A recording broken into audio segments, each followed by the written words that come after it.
आज उनकी छोटी मोटी डेली हैबिट्स में, क्योंकि एक्सीलेंस एक एक्ट नहीं बल्कि एक हैबिट है।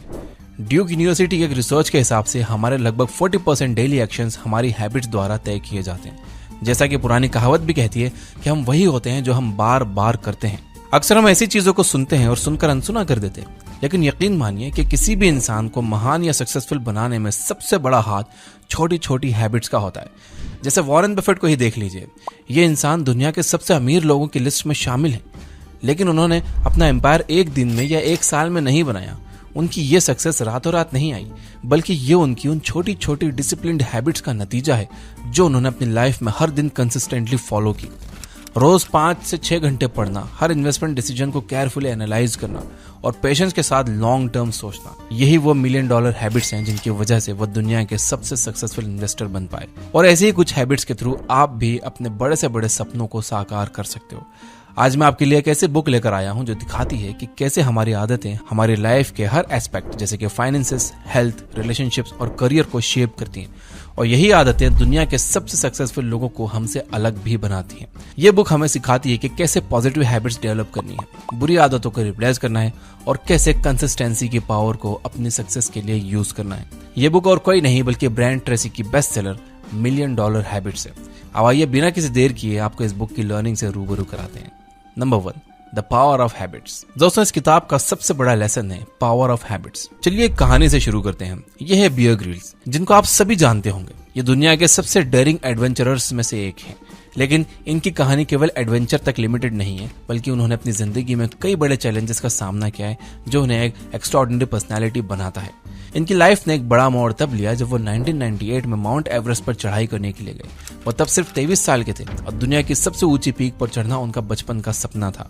लेकिन 7 मई 1998 को जब वो साउथ कोल से समिट की तरफ बढ़ रहे थे, तब उनका एक बहुत भयानक एक्सीडेंट हो गया। उनका एक पार्टनर जिसके साथ वो चढ़ाई कर रहे थे, वो लूज रॉक्स की वजह से गिर गया। बियर ने अपने आप को संभालने की कोशिश की, लेकिन इस दौरान वो खुद भी स्लिप हो गए। इस एक्सीडेंट की वजह से उनके राइट लेग की शिन बोन और काफ बोन चकनाचूर हो गई।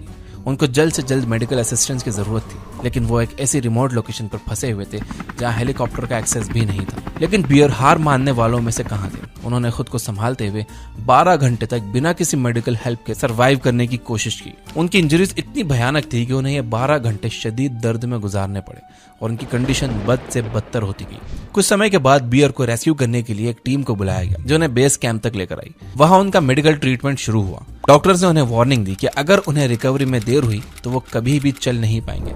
कुछ समय के लिए उन्हें लगा कि उनकी लाइफ मीनिंगलेस हो गई है, लेकिन इस चैलेंजिंग मोमेंट को उन्होंने अपने लिए एक मोटिवेशन में बदल दिया। उन्होंने एक डिटेल्ड रिहेबिलिटेशन प्लान बनाया जिसमें वो हर दिन एक स्ट्रिक्ट शेड्यूल को फॉलो करते थे। इसमें वो फिजिकल थेरेपी करते थे, स्ट्रेचिंग और स्ट्रेंथ ट्रेनिंग एक्सरसाइजेस करते थे जिससे उनकी मसल स्ट्रांग हो सके। इसी के साथ वो मेंटल विजुअलाइजेशन की हेल्प भी लेते थे। हर दिन वो खुद को विजुअलाइज करते थे कि वो कैसे फिर से क्लाइंबिंग कर रहे हैं, जिससे उनकी डिटर्मिनेशन और स्ट्रांग होती गई।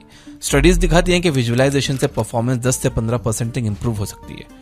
और सबसे इंपॉर्टेंट, इस जर्नी में उन्होंने अपने लिए छोटे छोटे गोल सेट किए, जैसे पहले क्रचेस पर चलना, फिर बिना किसी सपोर्ट के चलना और बाद में क्लाइंबिंग गियर के साथ प्रैक्टिस करना। वो कहते थे कि the climb is always tough but it's the habit of climbing that gets you to the top. इसी माइंडसेट ने उन्हें हर चैलेंज का सामना करने में हेल्प की। रिकवरी के बाद बियर ने कुछ बड़े एडवेंचर्स शुरू किए, जैसे कि आर्कटिक ओशन क्रॉस करना और माउंट एवरेस्ट पर चढ़ाई करने वाले यंगेस्ट ब्रिटिश बनने का रिकॉर्ड बनाना।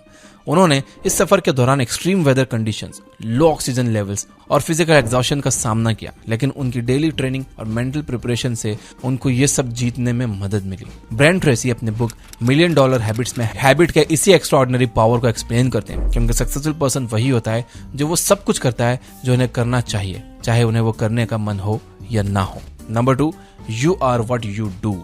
हमारे दिमाग में लगभग 20 मिलियन न्यूरॉन्स होते हैं और इनमें से हर एक न्यूरॉन 20,000 न्यूरॉन से जुड़ा होता है, लेकिन हम अपनी डेली लाइफ में सिर्फ इनका छोटा सा हिस्सा इस्तेमाल करते हैं।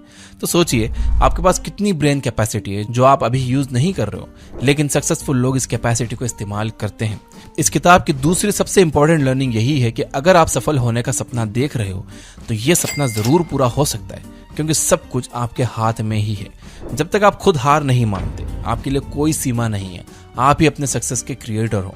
आपके थॉट्स, आपके वर्ड्स, आपके काम जो आज आप अपनी जिंदगी में लागू करने वाले हो, ये सब कुछ आपकी सक्सेस पर असर डालते हैं। आप उन्हीं चीजों का अट्रैक्ट करते हो जिन पर आपका ध्यान होता है। इसलिए हमेशा पॉजिटिव सोचिए और अपने थॉट्स पर कंट्रोल रखिए। एक स्टडी के मुताबिक सक्सेसफुल लोग हर दिन वही हैबिट्स दोहराते हैं जो उन्हें उनकी सक्सेस की तरफ ले जाती हैं।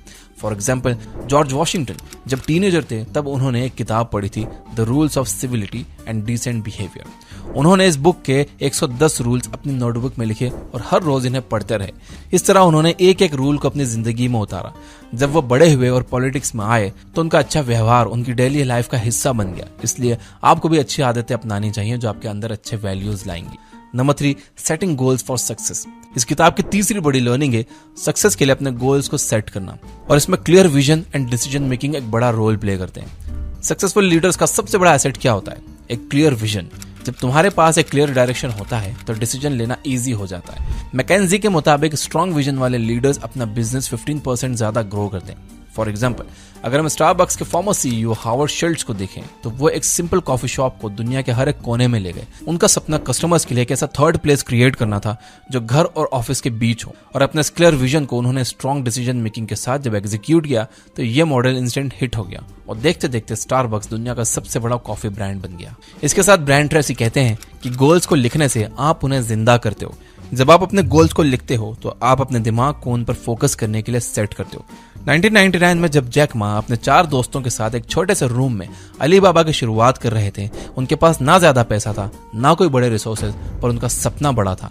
उन्होंने कहा कि मैं दुनिया का सबसे बड़ा ऑनलाइन मार्केट प्लेस बनाऊंगा जहां हर कोई अपना प्रोडक्ट बेच सके। इफेक्टिव गोल सेटिंग के लिए स्मार्ट क्राइटेरिया बहुत वैल्यूएबल होता है, जिसमें गोल्स को डिफाइन करने के लिए 5 की एलिमेंट्स होते हैं। स्पेसिफिक, गोल को स्पेसिफिक होना चाहिए। जैक मा ने सोचा कि मैं एक ऑनलाइन मार्केट प्लेस बनाना चाहता हूँ। यह स्पेसिफिक गोल उन्हें क्लैरिटी देता है। मेजरेबल, हर एक गोल को मेजरेबल होना चाहिए। जैसे कि जैक ने तय किया कि अलीबाबा के 2020 तक 1 बिलियन यूजर्स होंगे। ऐसे मेजरेबल गोल से आप अपनी प्रोग्रेस को ट्रैक कर सकते हो। अचीवेबल, गोल को रियलिस्टिकली अचीवेबल होना चाहिए। जैक मा ने अपने रिसोर्सेस और मार्केट कंडीशन को समझा, उन्होंने एक टीम बनाई और इस डायरेक्शन में छोटे छोटे स्टेप्स लिए। रेलेवेंट, गोल को आपके लॉन्ग टर्म विजन से अलाइंड होना चाहिए। जैक ने अपने बिजनेस मॉडल को इस तरह से डिजाइन किया कि वो लोकल आर्टिसंस और मैन्युफैक्चरर्स को सपोर्ट करें। टाइम बाउंड, हर एक गोल के लिए एक डेडलाइन सेट करनी चाहिए। जैक ने भी यही तय किया कि अलीबाबा के लॉन्च तक उन्हें सब कुछ रेडी करना है। Number 4, time management and prioritisation. यह $1 मिलियन हैबिट्स का नेक्स्ट कोर लेसन है।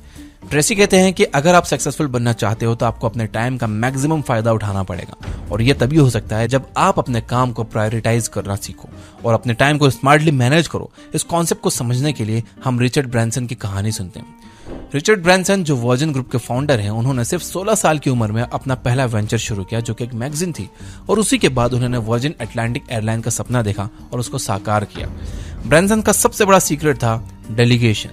जैसे ब्रायन ट्रेसी कहते हैं कि आपको अपने लो वैल्यू टास्क को दूसरों को डेलीगेट कर देना चाहिए, वैसे ही ब्रांसन ने अपने वेंचर्स में एक्सपर्ट टीम्स बनाई और उन पर ट्रस्ट किया।